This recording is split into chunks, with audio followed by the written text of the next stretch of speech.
Tonight we talk about the secret Roman concrete that heals itself. You're already half asleep, aren't you? But picture this first moonlight rippling over the ruins of a Roman harbor.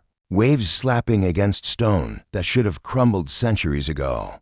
The air smells of salt and thyme, and down in those submerged walls, the cracks are breathing, yes. Breathing as minerals knit themselves back together like living tissue. Somewhere in that darkness, chemistry and genius are shaking hands across 2,000 years. You probably wouldn't survive long enough underwater to see it work, no scuba gear in 20 BCE. But you can imagine, drifting close enough to feel the fizz of reborn limestone against your fingertips. So, before you get comfortable, take a moment to like the video and subscribe, but only if you genuinely enjoy what I do here. And hey, tell me where you're tuning in from and what time it is for you, because there's something beautiful about sharing midnight curiosities across time zones. Now, dim the lights, maybe turn on a fan for that soft background hum, and let's ease into tonight's journey together. The empire around you hums with quiet labor, masons stirring slurries by torchlight, soldiers hauling volcanic ash in leather sacks, engineers sketching arches on wax tablets. Nobody calls it concrete, yet they say opus caementitium, the work of stone and dust. The mix is simple, deceptively so: lime, volcanic sand, chunks of rubble, seawater. Ordinary ingredients, except that Roman lime doesn't fully react, it leaves tiny unburned clumps. Centuries later, those bits will dissolve and recrystallize when cracks form, sealing them. Self-healing concrete, made by accident or maybe not. Historians still argue whether the Romans knew what they had or just got lucky. You wander a Roman building site, and it's like stepping into organized chaos. The air's thick with limestone dust. Your sandals crunch on gravel. Slaves and craftsmen shout in Latin, passing buckets of mortar that hiss when seawater hits lime. A centurion supervising the project glares at you. Outsiders are always suspicious, but the foreman winks and gestures for you to come closer. He shows you a vat of thick, gray paste bubbling faintly. "Alive," he says, tapping the rim. "Give it time, it grows stronger." You laugh, thinking it's a joke. 2,000 years later, scientists at MIT will repeat that same phrase, not laughing at all. One mainstream fact we know: Roman harbor concrete actually gets stronger underwater over centuries. The crystals of a rare mineral, aluminum tobermorite, form slowly in the wet mix, reinforcing the structure like nature's own epoxy. It's the reason Roman piers at Cosa and Pozzuoli still stand while modern ones crumble. A quirky tidbit: some ancient engineers apparently added crushed pottery shards to the mix, not decorative, just superstition or intuition, and those shards improved bonding. Imagine someone tossing broken amphorae into wet mortar because it felt right, accidentally, perfecting material science. There's even an odd story in Pliny's writings about walls that harden, as if by the breath of Neptune himself. Poetic nonsense? Maybe. But recent research shows that seawater really is the key. It carries ions that trigger self-healing. You can almost hear Pliny's smug ghost saying, "Told you so." Historians still argue whether those lime clasts were intentional, careful thermal control, or just the lucky byproduct of uneven kilns. Whatever the case, that mistake is now a billion-dollar field of study in green architecture. The Romans didn't think of their material as alive, yet they built like they were taming a breathing thing: arches swelling, domes settling, foundations that whisper and heal in darkness. You sit beneath one such arch now, still warm from the day's sun, tracing a hairline crack with your finger. There's a tiny glimmer inside it, like moonlight trapped in stone dust. Maybe it's the minerals starting their slow dance again. Maybe it's imagination. Either way, it's older than steel and smarter than most of our buildings today. Somewhere beyond the arch, the Tiber sighs through the night, and you can almost taste the ash in the air. This, you think, is where immortality was mixed by hand. You rise from that moonlit arch and follow the scent of sulfur and salt inland, where the real secret of Roman concrete begins. Pozzolana, volcanic ash that once rained from the heavens like powdered lightning. It clings to your skin, soft as flour, yet sharp enough to bite into lime and turn it immortal. The Romans hauled it from the slopes of Vesuvius, from the volcanic fields around Pozzuoli, hence the name, and shipped it across the empire in barrels. Like gold dust for engineers, They called it the soul of the wall. You can almost hear the whisper of it as they pour it into lime water. Fiat fortitudo, let strength be made. At its heart, pozzolana is a natural gift of chemistry. When mixed with lime and water, it doesn't just harden, it reacts. The silica and alumina inside the ash dissolve and combine with calcium to form interlocking crystals. Those crystals keep reacting whenever moisture seeps in, sealing cracks over and over. Mainstream historians call it hydraulic cement, and it's the reason Roman breakwaters grew stronger underwater instead of falling apart. You imagine a Roman engineer watching the sea foam creep over his freshly poured wall and, instead of panic, smiling. Here's your quirky tidbit. Some recipes called for adding animal blood or milk to the mix. Was it chemistry or superstition? Probably both. Protein from milk can indeed alter the setting rate, but blood? No one's quite sure. Maybe it was symbolic, feed the wall, let it live. There's even a tale that Emperor Augustus demanded blood from sacrificed bulls to be stirred into the foundation of his mausoleum. Whether that's chemistry or dark PR, who can say? Historians still argue whether such additives were real practice or literary exaggeration after all. Roman writers loved to gild the truth. As you drift through the bustling port of Puteoli, cranes creak and chains jangle as stones swing through the air. Workers mix lime putty with ash in shallow pits, kneading it like dough. The smell of the lime is acrid, but the ash makes it almost sweet, earthy. One old mason tells you, the ash remembers fire, it listens to heat. You nod, half pretending you understand. He dips his trowel and spreads the paste over a rough stone, humming a tune that might have been a prayer to Vulcan, god of flame and forge. And here's your mainstream fact.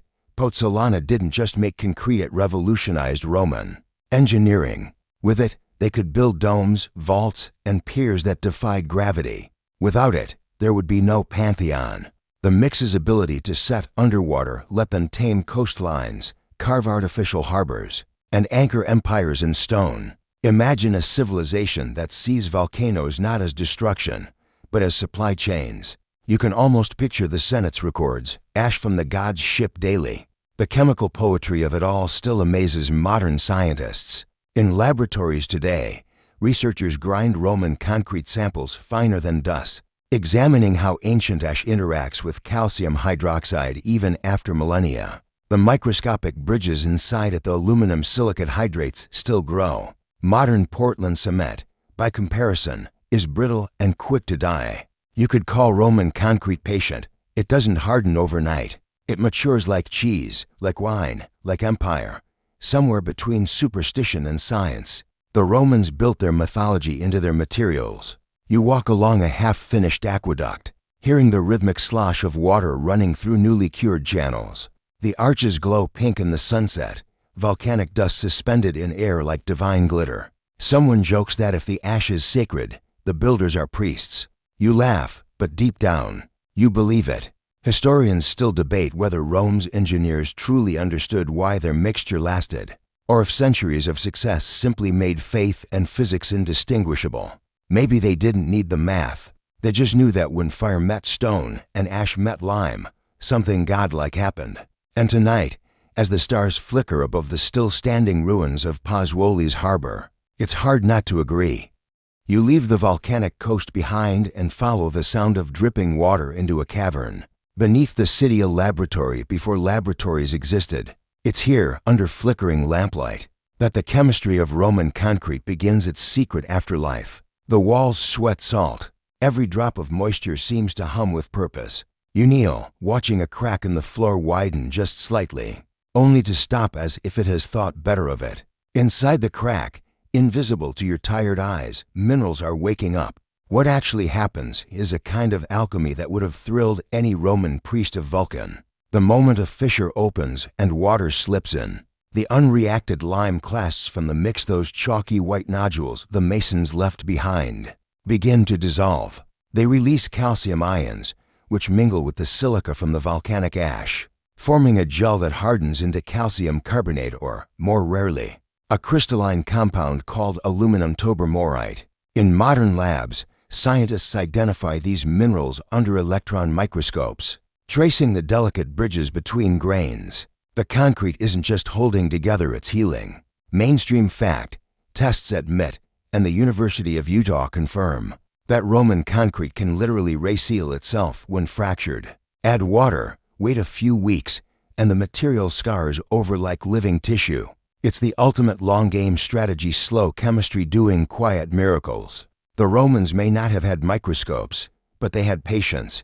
A quirky tidbit floats through your mind. In one corner of the empire, builders supposedly added powdered marble to high-end projects, claiming it made walls shine with Apollo's favor. Turns out, the calcium carbonate in marble dust could indeed enhance the self-healing process by providing extra calcium ions. Whether it was a lucky superstition or a primitive insight into chemistry, who knows? Historians still argue whether that tweak came from experiment or aesthetics. The cave around you feels alive, veins of mineral crust forming along every damp edge. It's oddly comforting, like standing inside a breathing organism made of stone. You imagine ancient engineers noticing how water never seemed to hurt their creations. Maybe one night, a Roman dockworker stumbled upon a wall freshly cracked by a tremor, only to find it sealed again a month later. Word spreads. They start calling the concrete eternal.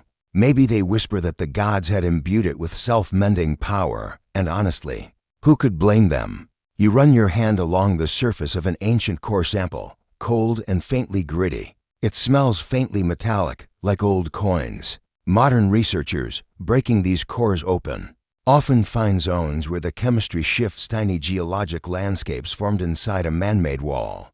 Aluminum tobermorite needles grow in delicate fans. Calcium carbonate blooms like frost. Every time moisture enters, another repair crew of molecules mobilizes. The Romans, without meaning to, built structures that respond to their environment the way coral reefs do. Historians still argue about intent. Some say those unburnt lime bits came from poor temperature control in kilns. Others insist they were deliberate, an early version of smart material design, where builders understood that imperfection would lead to resilience. It's the ancient equivalent of leaving wiggle room in your code so it can patch itself when it crashes. The truth, as always, probably lies between competence and coincidence. You glance upward, toward the heavy ceiling. Imagine the Pantheon above you, its dome still standing after nearly 2 millennia. Every pore in its concrete quietly balancing humidity, repairing stress. Modern skyscrapers squeal when the wind changes. Rome's masterpiece just breathes. There's something philosophical in that chemistry. The Romans didn't try to make their buildings unchanging, they made them capable of adapting. A kind of humility built into stone. You smile in the dark, thinking maybe that's the real genius here, not brute permanence, but graceful recovery. If only people healed as patiently as Roman concrete, the world might last longer. By dawn, you emerge from the damp cavern into the waking city. Rome yawns, vendors pulling back tarps, smoke rising from bakeries, and somewhere in the distance, the rhythmic clang of hammers at a building site. You follow the noise, weaving past carts of lime and crushed rock until you reach a broad construction pit, filled with shouting, sweat, and the smell of wet stone. Here, among the din, the genius of Roman craftsmanship reveals itself, not in marble or mosaic, but in the careful choreography of mixing, pouring, and patience. Roman builders were part scientist, part ritualist. They mixed their opus camentitium in trenches, not tubs, using wooden paddles the size of oars. The foreman watched like a conductor, barking instructions as ash water and lime were combined in slow spirals.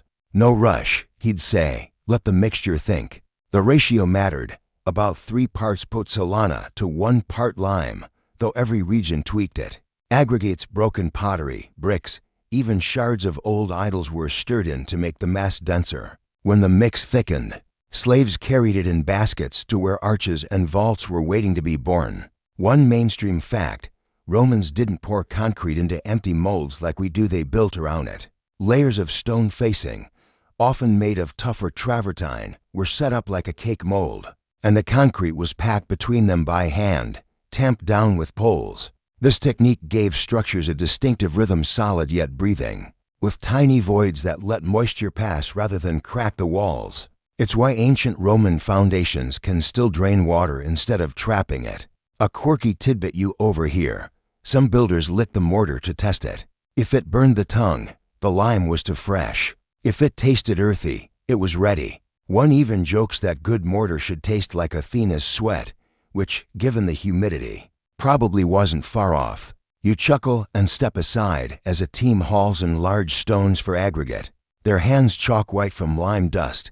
There's art in their messiness. No two batches are identical. Each crew leaves a subtle fingerprint in the mix, a chemical signature that modern scientists can still detect. You can almost sense it, the micro variations in mineral content, the imperfect firing of lime turning ordinary walls into living, unique organisms. Historians still argue whether this irregularity was genius or accident. Were Roman kilns inconsistent because of primitive technology, or because engineers knew that unevenly burned lime preserved the active clasts? That self-healed later. Modern experiments suggest the latter. Sometimes imperfection is just foresight in disguise. You kneel beside a vat and watch the paste bubble faintly. The heat of reaction steams against your face. It smells acrid, like vinegar and stone. The foreman tells you to be patient. Concrete is not made, it's grown. And in a sense, he's right.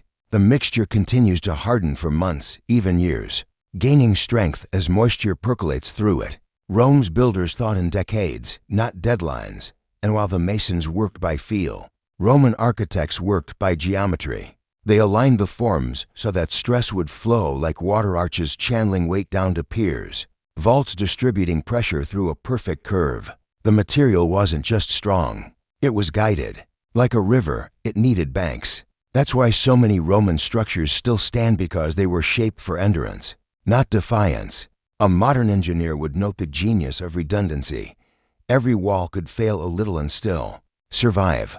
Every dome carried its own repair kit in its mix. You stand amid the workers, the air alive with dust motes that shimmer like gold flecks in morning light. Someone laughs, someone curses, someone recites a joke about Neptune charging rent for every seawall. The foreman pats a freshly smoothed section of wall. In 100 years, he says proudly, it will be harder than marble. He's wrong, it'll take 2,000, but the confidence is charming. The truth is that these people aren't just mixing mortar. They're writing a chemical poem in stone one that will outlast their empire, their gods, even the language on their tongues.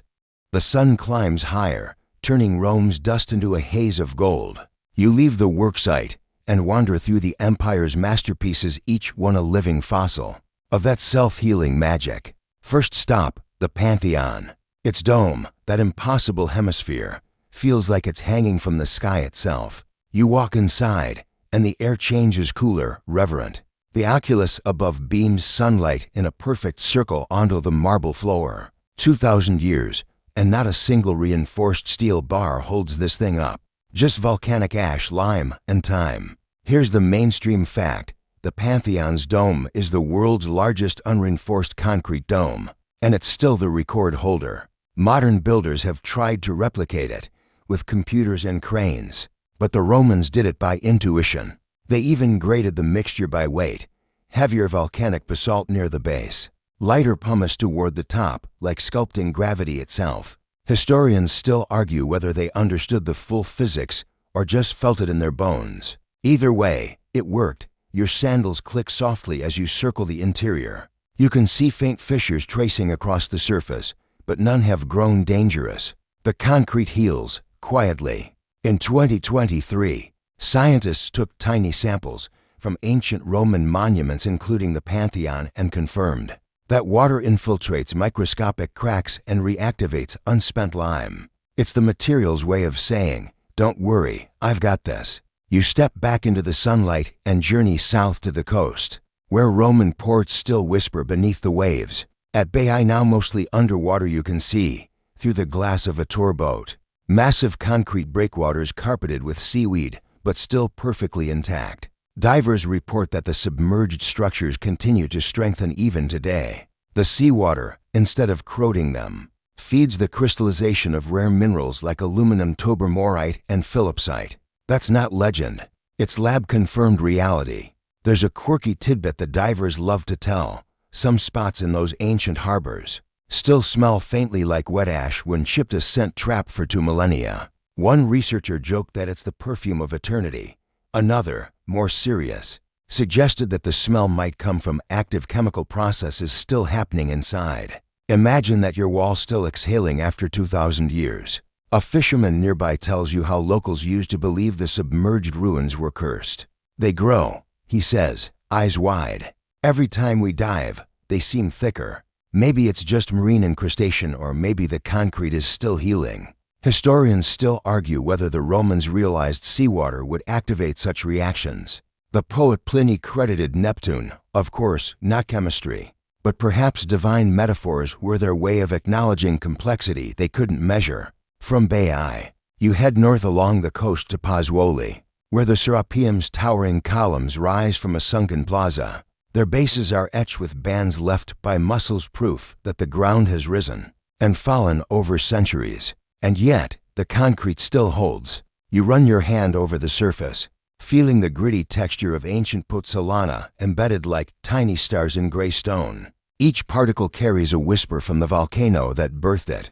The Pantheon may have been Rome's crown, but its harbors were its lungs, breathing trade, wealth, and faith. The empire's concrete wasn't just a building material. It was infrastructure, diplomacy, and myth all rolled into one. Without it, no aqueducts would have stretched across valleys. No domes would have graced their temples.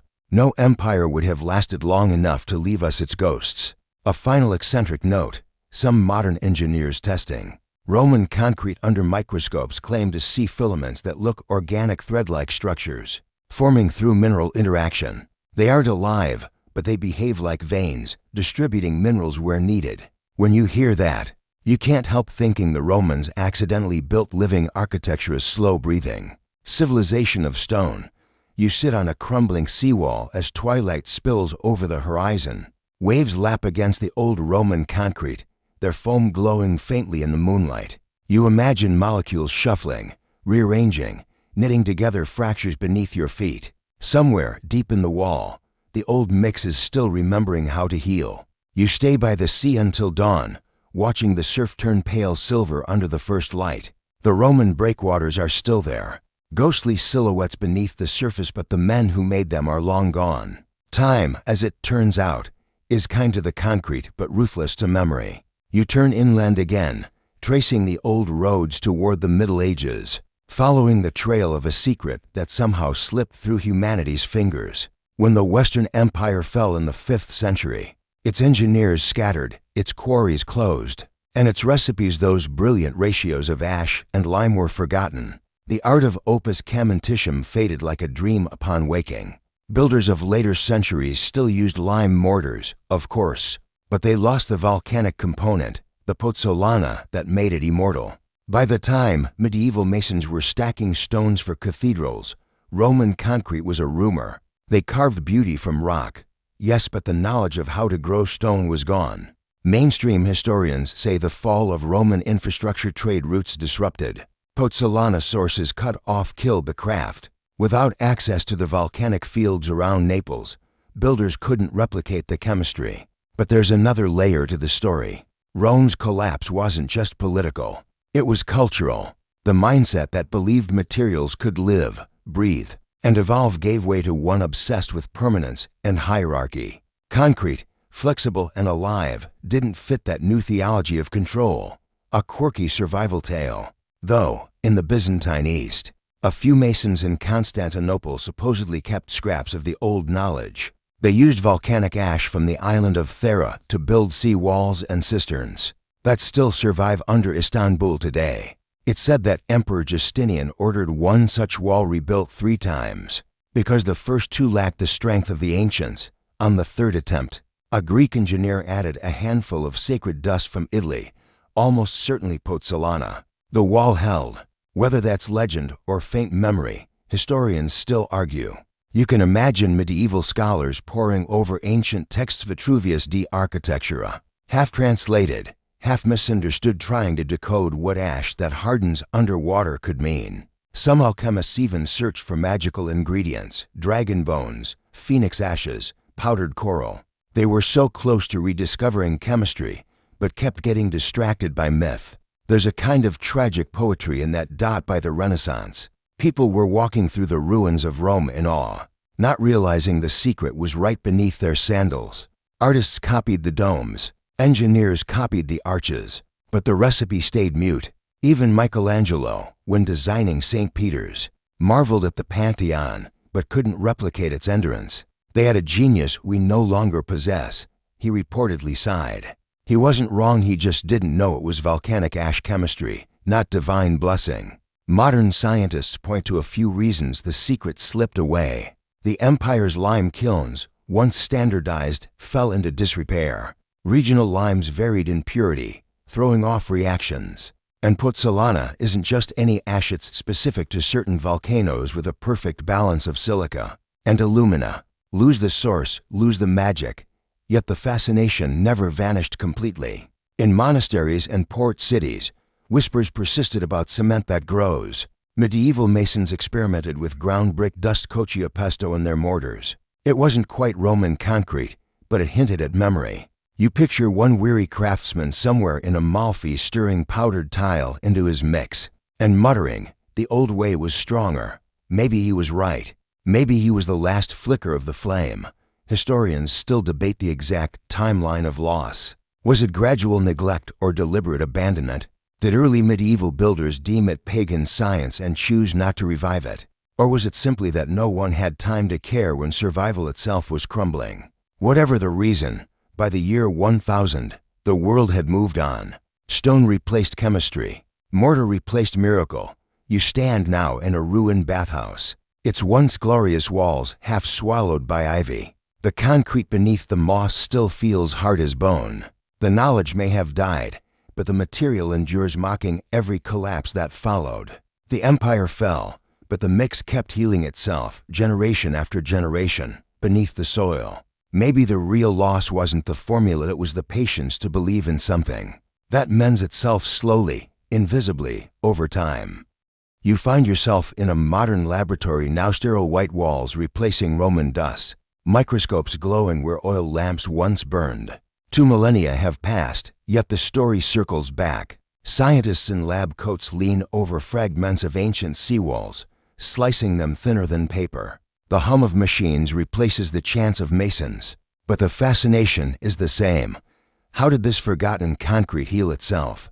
The rediscovery began in earnest during the late 20th century. A mainstream fact, researchers from the University of California at Berkeley and later MIT analyzed Roman harbor samples under scanning electron microscopes. What they found astonished them: crystalline networks of aluminum tobermorite and philipsite growing through the old mix. These minerals, normally requiring high temperatures to form, had crystallized naturally in seawater. The walls had been, quite literally, alive.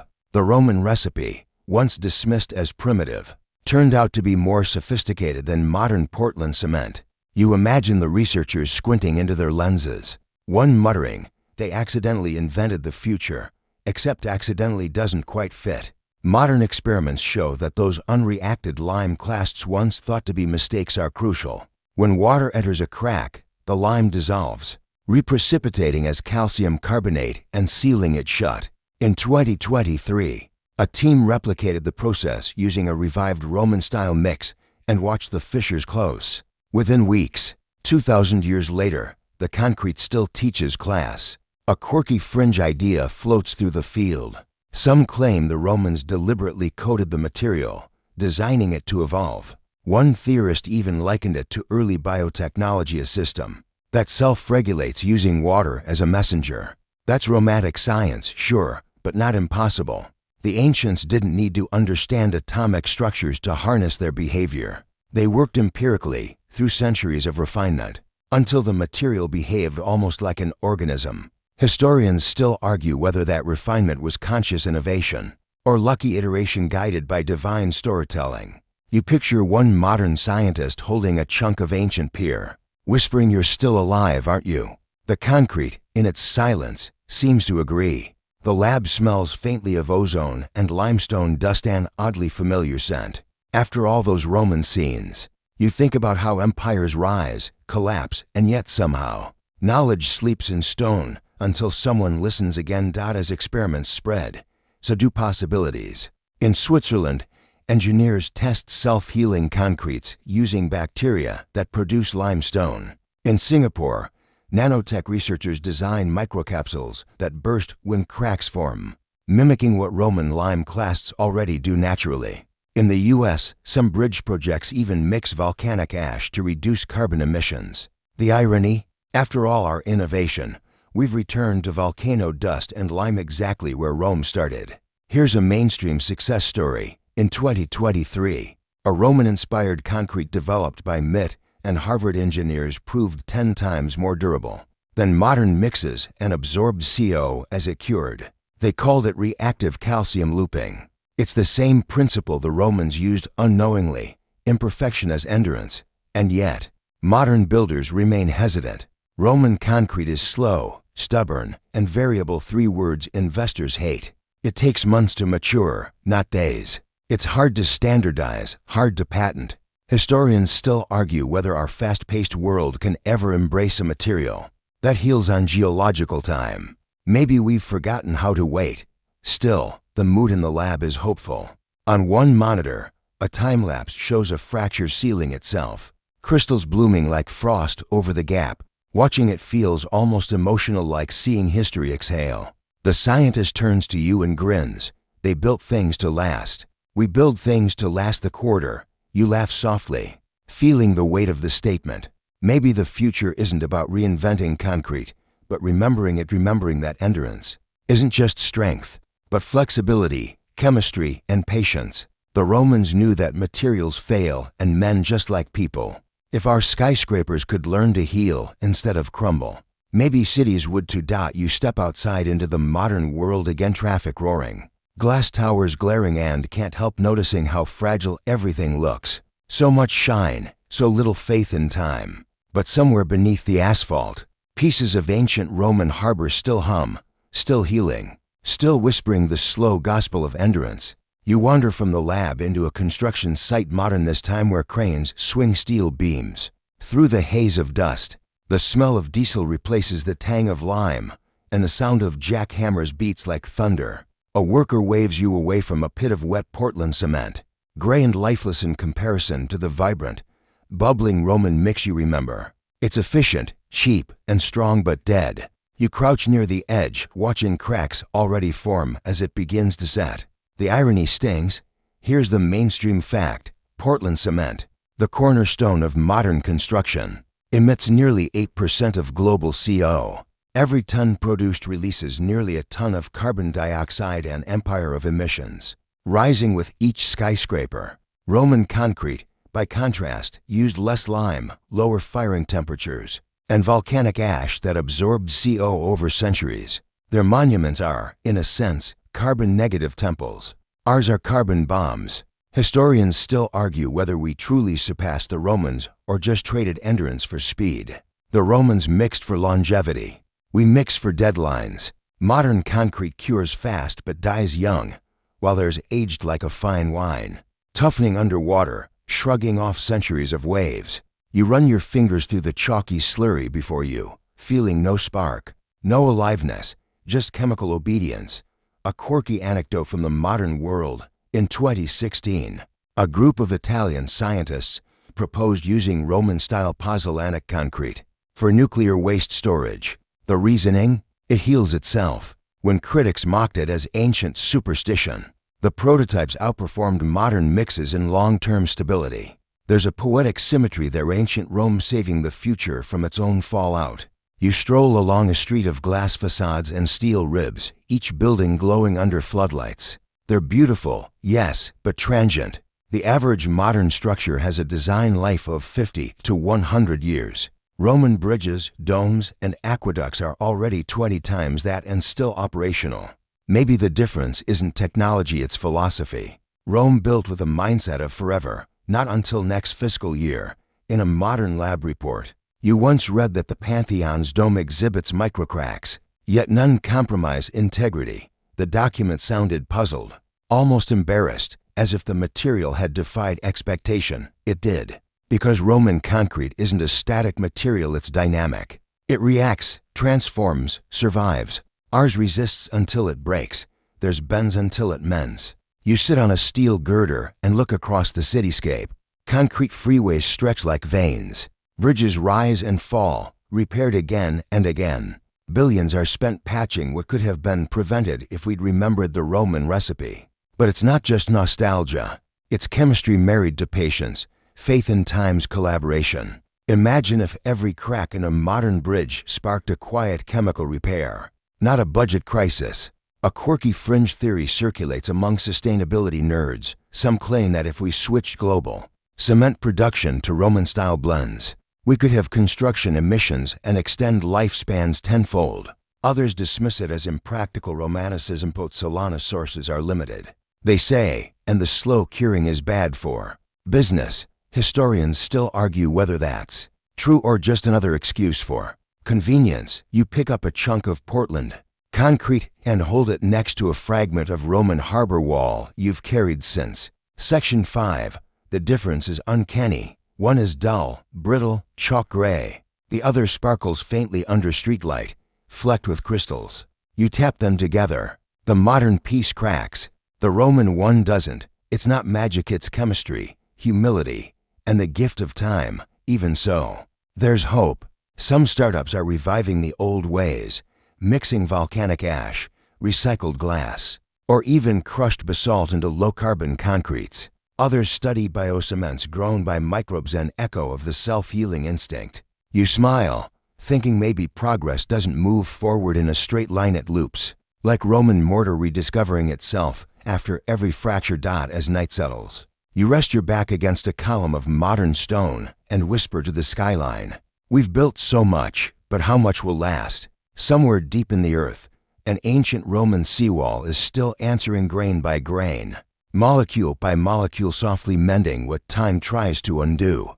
You wake to thunder not in the sky, but deep below. The earth itself groans, as if testing the bones of human ambition.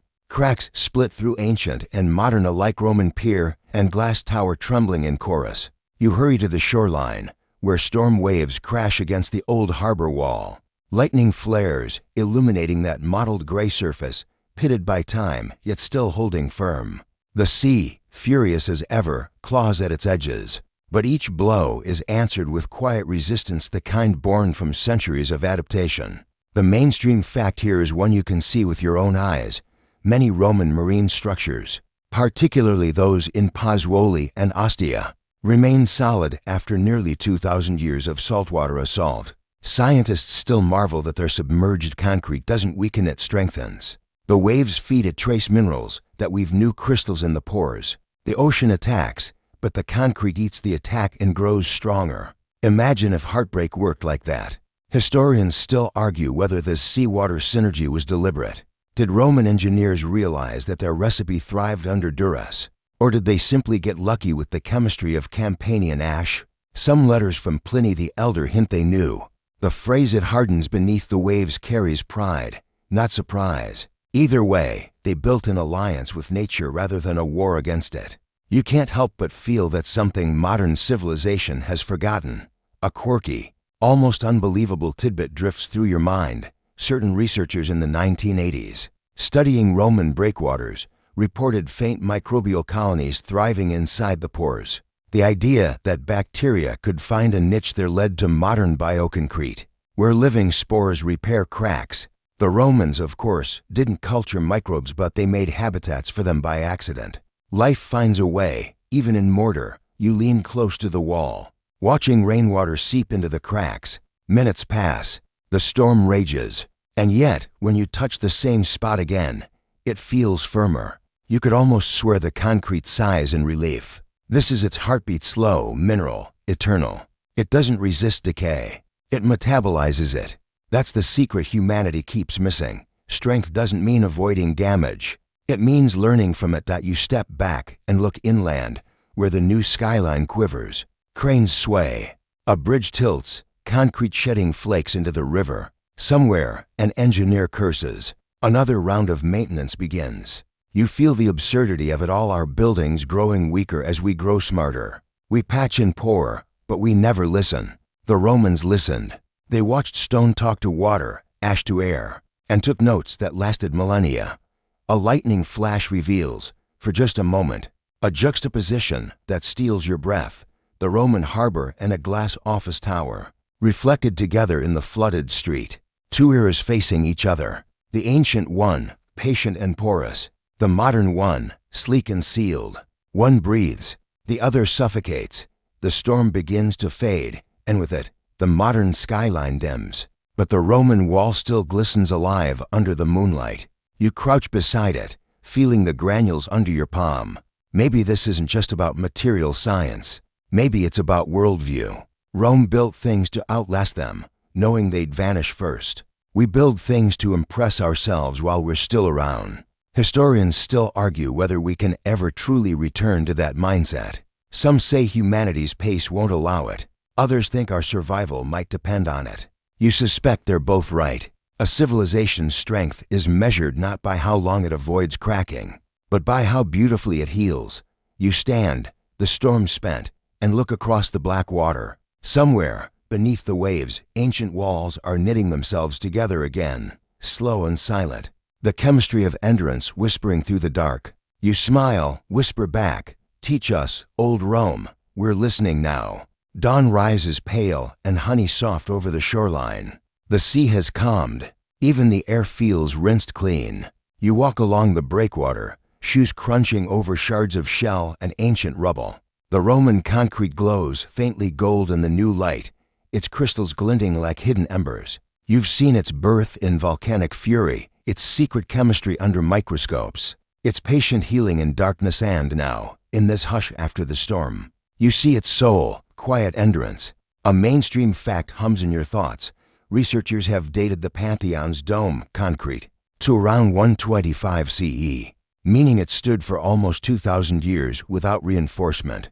No rebar, no steel tension, just the perfect blend of light volcanic aggregate near the top and dense stone at the base. Every ounce of that dome works with gravity, not against it. Modern architects still can't fully replicate that balance without massive supports. Historians still argue whether Hadrian's builders even realized how perfect their proportions were, or if they stumbled onto harmony through empirical luck. You run a finger along one of those ancient stones embedded in the pier. The texture feels oddly warm. It reminds you that Rome didn't just innovate materials, it innovated relationships between people and matter. The masons who mixed this batch to millennia ago are dust now, but their work remains chemically active, still reacting, still mending. You whisper a half-sarcastic prayer to the god of endurance, promising to be more like concrete, less dramatic, more consistent. Then comes the quirky tidbit. In 2019, a group of engineers in Switzerland created living concrete with photosynthetic bacteria that produce calcium carbonate. When cracks form, the microbes awaken and patch the fissures. Their press release called it Rome's ghost reborn. Somewhere, a Roman ghost probably smiled smugly. Because, really, we're only just catching up. You pass a modern dockyard where construction crews are experimenting with new, Pozzolanic-inspired echo mixes. The air smells of ash and optimism. A young engineer explains, half shouting over the machinery, that their blend absorbs CO as it cures. Self-healing, low carbon, long life, he says, beaming. You nod, remembering how the old empire mixed the same qualities just without the marketing budget. As you watch a test block being submerged in seawater, you realize the story isn't about nostalgia, it's about rhythm. Every age rediscovers what time tried to teach, that resilience requires imperfection, that the cracks are where wisdom seeps in. The Romans left lime clasts. We leave algorithms, both in their own ways, try to make systems self-correct. Historians still argue whether Rome's genius was intentional design or the luck of geological fortune. But as the tide laps against the pier and sunlight ripples over the stone, it doesn't matter. The result speaks for itself, centuries of endurance whispering from the pores of old mortar. You bend close, half expecting to hear words, and maybe you do. Patience, curiosity, humility. You take one last look at the seawall before heading inland. The modern city stretches behind it, glass towers glittering like untested promises. The Roman concrete stands between them and the sea, ancient and unhurried. The future and the past sharing one foundation, literally and chemically connected. You smile, because that's the real miracle, not that the concrete heals, but that we can still learn from it. Now the light softens, and so does your breath. The waves slow to a sigh. The world, for once, feels durable. And now, as the morning haze drifts in, let's slow everything down. The sea hushes itself to a whisper, and even the gulls seem to glide quieter than before. You're still sitting there on the pier, fingertips brushing a stone that's older than any language you've ever spoken. You can almost feel its heartbeat, a pulse that takes centuries between beats, steady and untroubled. Breathe with it for a moment. In, slow as lime dissolving. Out, gentle as water pulling minerals back to sleep. Somewhere inside that stone, a crack may already be healing. You don't see it. You don't have to. Some repairs happen beyond your perception, and that's their beauty. Maybe that's what this whole story has been about, not concrete, but the art of mending quietly. The Romans built with patience. Their walls taught them endurance. You build with worry, deadlines, emotion, and yet you heal too, piece by piece, moment by moment. Imagine your own thoughts as grains of volcanic ash, mixing with time, pressure, and care until they harden into something resilient. You don't need to resist every wave. You just need to let the chemistry of living do its work. The sky lightens. The fan hums. You feel yourself sink into calm, like sediment settling in warm water. The last echo of Rome's hammer fades, leaving only silence and a soft heartbeat of stone. Sleep now, and let the cracks of the day close on their own. The world is full of things that mend themselves, you included.